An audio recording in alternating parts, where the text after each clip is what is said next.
Assalamualaikum warahmatullahi wabarakatuh. Selamat datang di kelas daring Pendidikan Pancasila Kewarganegaraan. Hari ini kita akan membahas pembelajaran di bab kedua tentang sistem dan dinamika demokrasi di Indonesia.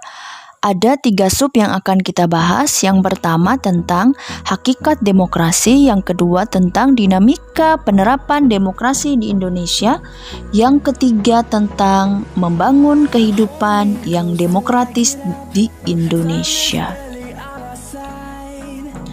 Hari ini kita akan membahas tentang hakikat demokrasi. Dalam Pancasila, nilai-nilai demokrasi tertuang dalam sila keempat yang berbunyi kerakyatan yang dipimpin oleh hikmat kebijaksanaan dalam permusyawaratan perwakilan. Sila tersebut mengamanatkan kepada setiap masyarakat Indonesia untuk menerapkan musyawarah dalam menyelesaikan persoalan, di mana setiap orang diberikan kebebasan untuk berpendapat guna mencapai permufakatan. Hal tersebut merupakan perwujudan dari nilai demokrasi itu sendiri. Istilah demokrasi pada awalnya berasal dari wilayah Yunani kuno di abad ke-5 sebelum Masehi. Wilayah tersebut dianggap sebagai contoh awal dari sebuah sistem yang disebut sebagai demokrasi modern.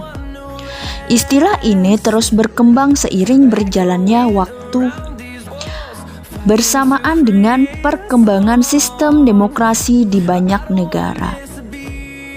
Secara etimologis, kata demokrasi berasal dari bahasa Yunani, demos, yang berarti masyarakat atau rakyat, dan kratos yang berarti aturan atau kekuasaan.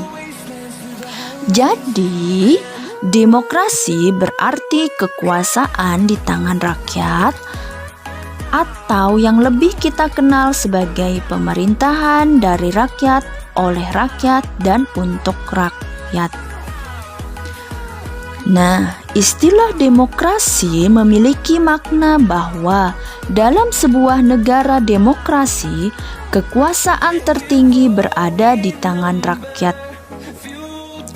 Negara demokrasi dijalankan langsung oleh rakyat atau wakil yang mereka pilih di bawah sistem pemilihan yang bebas. Presiden Amerika Serikat ke-16 yakni Abraham Lincoln memandang demokrasi sebagai suatu sistem pemerintahan dari rakyat, oleh rakyat, dan untuk rakyat. Artinya, rakyat mempunyai kebebasan melakukan aktivitas politik tanpa tekanan dari manapun, karena pada hakikatnya yang berkuasa adalah rakyat untuk kepentingan rakyat bersama. Ciri-ciri pokok berjalannya proses demokrasi di suatu negara adalah sebagai berikut. Yang pertama adalah pemerintah menjalankan kehendak dan kepentingan rakyat.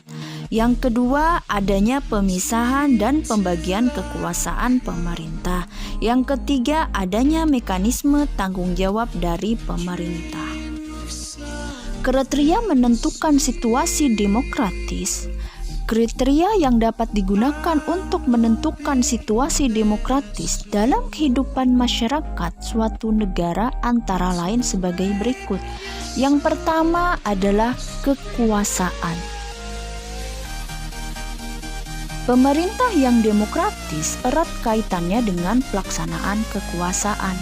Negara harus menghormati hak warganya dengan mendukung untuk ikut berpartisipasi dalam kegiatan politik dan pemerintahan.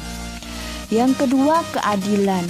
Adanya perlakuan yang sama di depan hukum bagi setiap warga negaranya. Yang ketiga, kesejahteraan.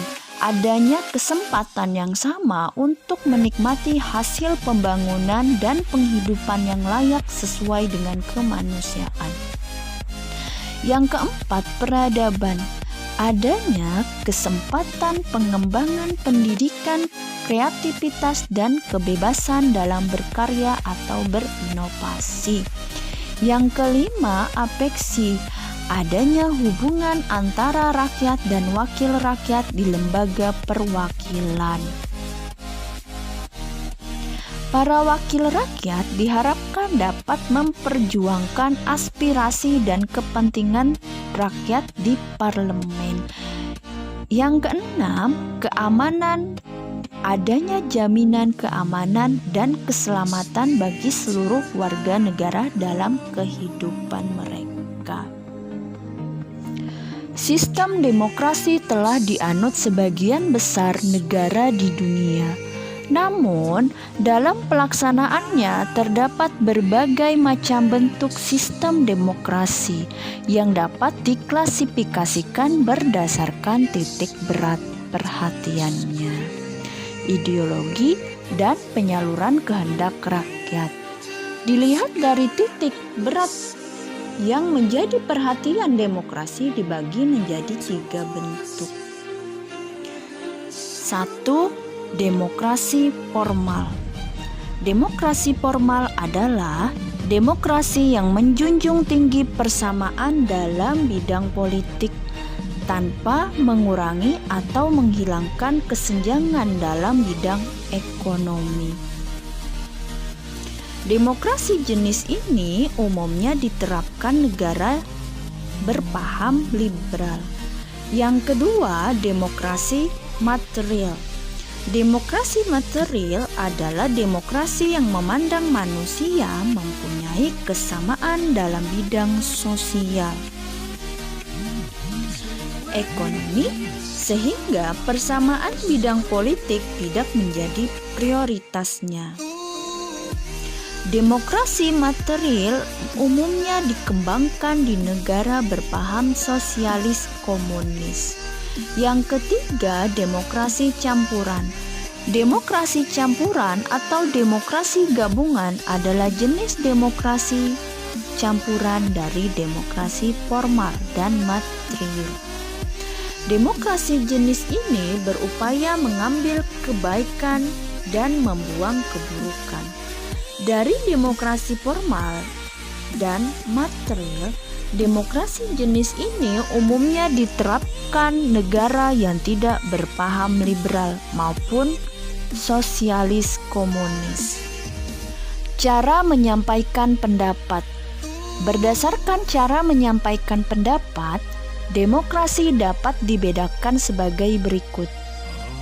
1. Demokrasi langsung.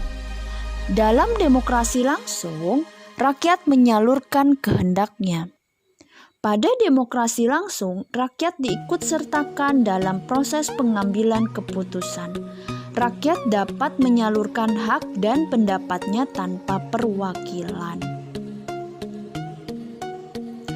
Yang kedua, demokrasi tidak langsung atau perwakilan.